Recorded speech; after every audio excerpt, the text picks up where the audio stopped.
You light a cigarette. Or you don't, but someone near you does. The smell hits you before the thought does.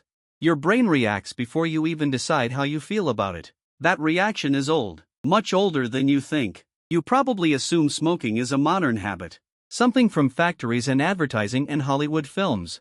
But the real answer is far stranger. Humans were putting smoke and plant matter into their bodies long before writing existed, long before farming existed, long before most of the things you consider the foundation of civilization. Somewhere in the Utah desert, 12,300 years ago, a group of people sat around a fire. They ate roasted duck. They chipped stone tools into sharp points, and in the ashes of that fire, they left behind something almost invisible. For tiny charred seeds, seeds from a wild tobacco plant. That fire went cold. The desert covered it in mud and salt for over 12,000 years, and then, in 2015, archaeologists dug it back up. Why does a handful of burnt seeds matter? Because they change everything you thought you knew about when this habit began. The site is called the Wishbone site, tucked into the Great Salt Lake Desert. Archaeologist Daron Duke, of the Far Western Anthropological Research Group, led the excavation. His team wasn't hunting for tobacco. They were mapping an ancient hearth, cataloging burnt bones and stone points left by Ice Age hunter-gatherers. The seeds turned up almost by accident, spotted later by a botanist working through the lab samples. 4 seeds. That's all it takes to rewrite a timeline. Before this discovery, the earliest solid evidence of tobacco use came from ceramic pipes found in Alabama, carrying nicotine residue roughly 3,300 years old. Scientists assumed that was close to the beginning. A few thousand years of habit, tied to early farming villages. The Wishbone site blew that number apart. 12,300 years. 9,000 years earlier than anyone had proven. This wasn't a farming village. It was a hunter-gatherer camp, from a world before crops, before permanent homes, before most of what you'd call civilized life. And the people there were already using tobacco. Here's the strange part. The wild tobacco plant didn't even grow at the site. Researchers found the marshy Wishbone camp far from where the plant naturally grew, on hillsides more than 13 kilometers away. Someone walked there. Someone gathered it. Someone carried it back on purpose. That's not an accident. That's intent. Think about what that means. These weren't people randomly chewing whatever leaves were nearby. They identified a specific plant, one with no nutritional value, one that wouldn't feed them, and they went out of their way to get it. Why would anyone do that? Because tobacco does something to your body that food doesn't. It carries nicotine, a chemical that reaches your brain within seconds and pulls on the same reward circuits that made your ancestors feel a rush after a successful hunt. It sharpens focus. It suppresses hunger. In small amounts, it can create a mild sense of clarity and calm. Ancient people weren't chemists.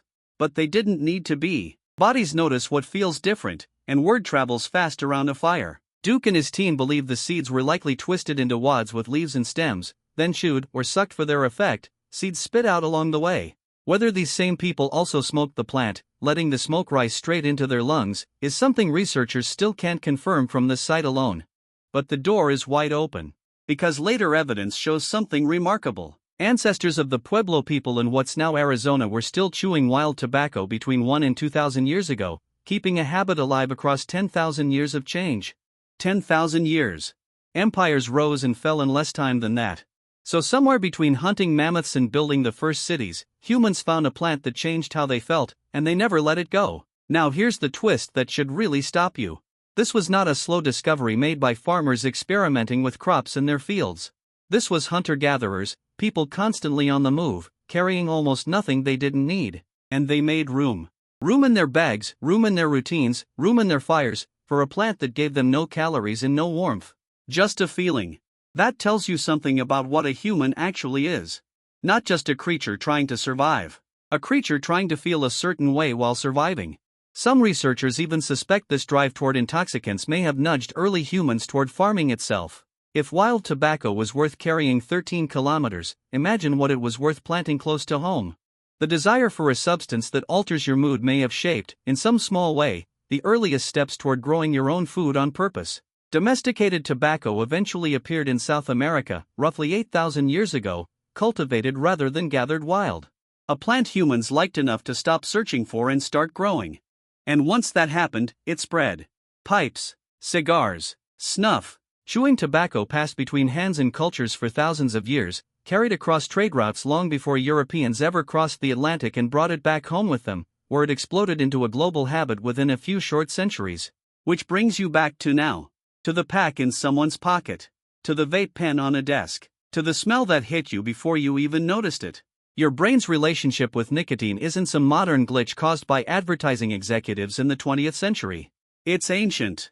Neuroscientist Nora Fokow, who has spent decades studying addiction at the National Institute on Drug Abuse, has shown how nicotine hijacks the same dopamine pathways that reward you for eating, for connecting with others, for surviving. Those pathways didn't appear with the invention of the cigarette. They were already running 12,000 years ago, in a hunter-gatherer's brain sitting beside a fire in the Utah desert. Every time modern medicine calls nicotine addiction a disease of the modern world, the Wishbone site quietly disagrees.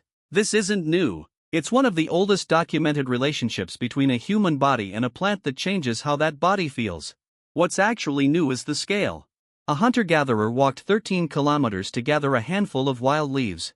Today, that same plant has grown across entire continents, processed in factories, and delivered to your hand within seconds, wrapped in paper, lit with a flick of a lighter. The want hasn't changed.